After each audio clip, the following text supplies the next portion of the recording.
The markets have taken a knock after Beijing cut its growth forecast. Risk-averse investors are exiting equities, with banks being the worst hit. Asia closed in the red while Europe is trading lower.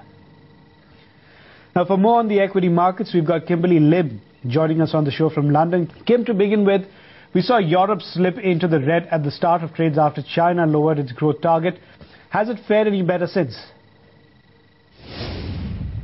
Well, not especially. In fact, we're seeing a push lower after a sharp downturn in Italian and Spanish businesses dragged the Eurozone's private sector back into decline last month.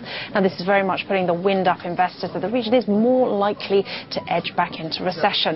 If we take a look around the market, we're seeing all of the main European indices down in the red, mining stocks leading the fallers following those losses in base metals after China's growth forecast.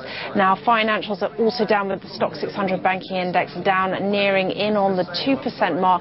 There's obviously a lot of focus on Greece again this week. The country faces the deadline to complete a bond exchange with private holders. It's scheduled to close on March 8th and needs to be done before a second bailout is paid. Now, there's still a lot of uncertainty over just how much participation Greece will see for the swap. A failure to agree on one would put the country back on the brink of a messy default.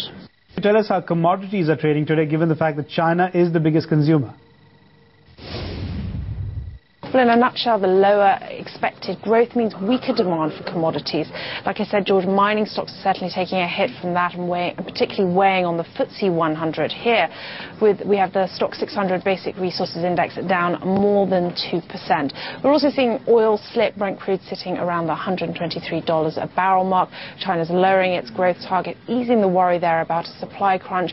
Also, an increase in Iraqi production also driving that price.